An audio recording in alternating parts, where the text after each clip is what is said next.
Well, I figure this video is due. I finally got a few parts to update you guys on. Not a whole lot has been going on.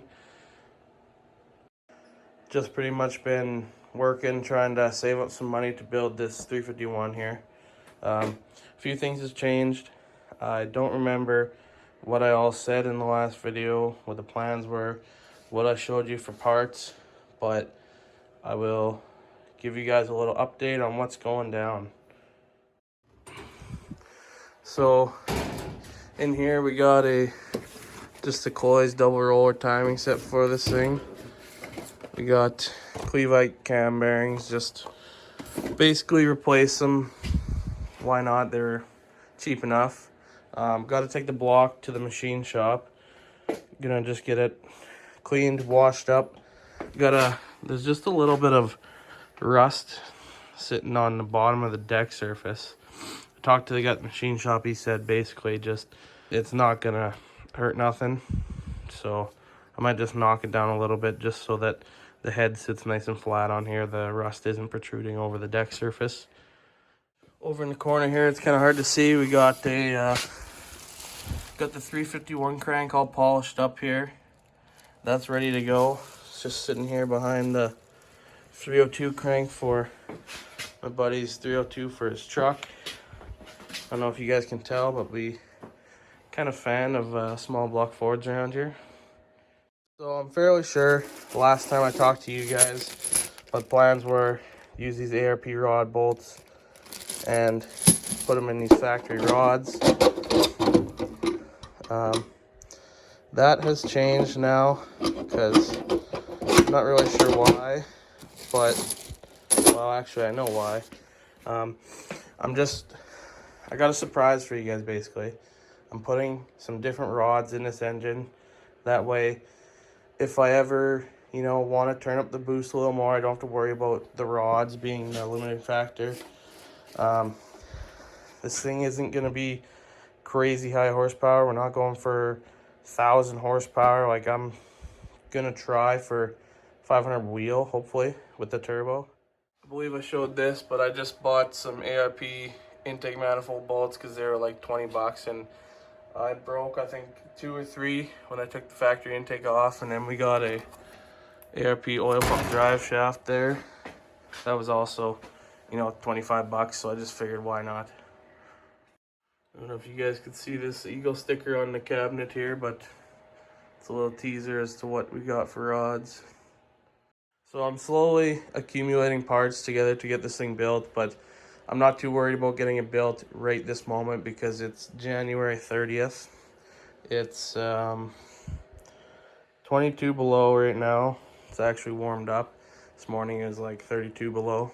So there is lots of snow out here. And the truck, well, let's just say the truck's probably not going to be moving anytime soon. But other than this, hopefully I have some more content coming up for you guys in the spring here. I'm looking at buying a 96. Well, you know what? Actually, I'm not even going to tell you.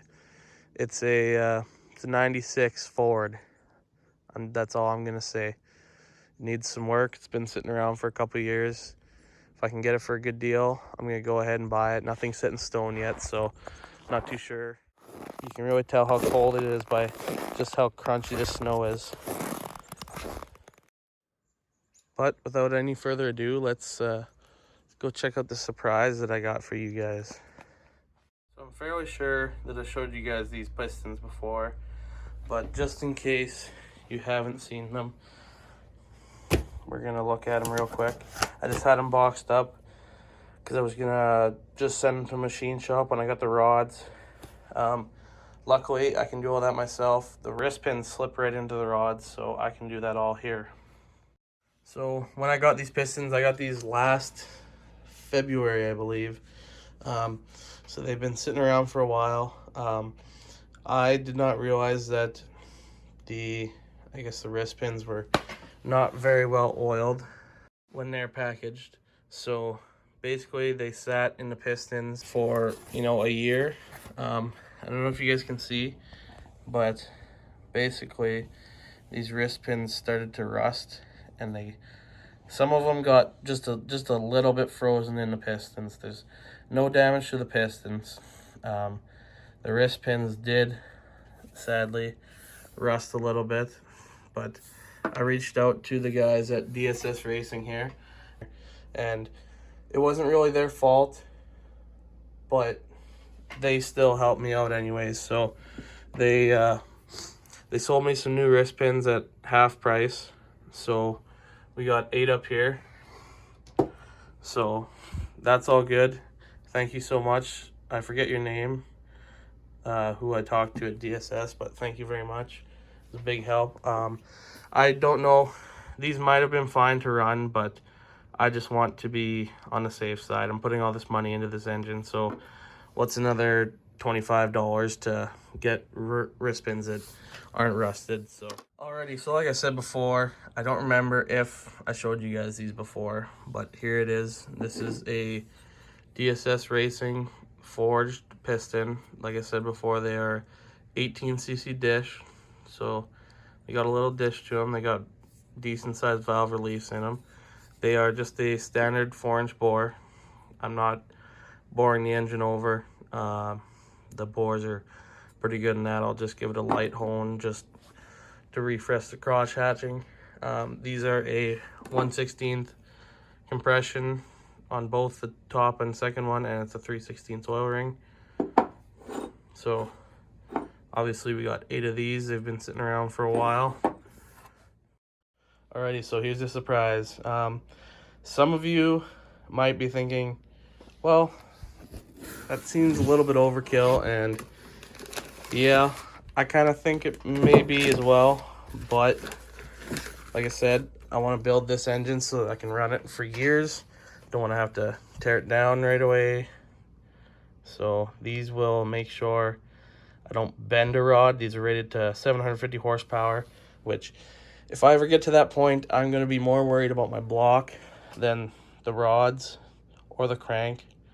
So these should hold the engine together fine. They're just so beautiful. Nice forged H-beam Eagle rods. They are a 5.956 length. They come with ARP 80, what are they? 8740 hardware. I believe it's like 175,000 psi tensile strength. It's a 7/16 rod bolt. So these things will be plenty strong, and they take a factory Clevite bearing number, so these will fit just perfect. Like I said before, the wrist pins do slip right into these. They're a nice snug fit, so I can put the pistons on myself. I don't have to take them to some machine shop, so that'll save me another few bucks. So this is going to be the final product. This is what's going in the engine. It looks, I'm going to be honest, it looks ridiculous. I've never built anything like this before. Everything's been basically stock rods, stock pistons. So pretty excited for this. So I love this combo. I really actually don't want to put these in my engine. I'm going to have to take lots of pictures of them because it looks so beautiful. And then, of course, the last thing of all here, not that exciting, just got obviously some piston rings from DSS Racing. These are the ones that he recommended for me for a low to moderate boost level. I'm not gonna be going crazy, but these are the ones he recommended, and I trust the guy, so guess we'll see how it goes. We're gonna file fit these. Okay, so I pulled the chart out here, and it looks like up to 15 pounds of boost, which is, I don't think we're going to be running more than 15 pounds. We want 6 thou per inch of bore. So this is a 4-inch bore engine, so we're going to be running 24 thousandths on the top ring. And not real exciting, but here they are. They are nice. I always like new parts basically no matter what it is. So it's going to be nice to put all this together soon. So thanks for watching this video, guys. I know it's not the most exciting thing for you to watch, but I know there's been a couple of you asking when there's going to be an update out, you know, what's going on with everything. So this was just to show basically what's going on. I know usually the winter it's pretty slow around here. I've been stocking up a few parts that we can put together once the spring rolls around. I also bought a just a cheap set of valve covers there for the Dodge. So something a little better than the stock ones, but we'll see how it goes. But that's pretty much all I've got to say for today. So I really appreciate every one of you watching. If you guys like the videos, if you want to see more, subscribe. I'm excited, so I hope you guys are too. Subscribe, watch some of my other videos, and hope to see you later on in the spring. Thanks. Bye.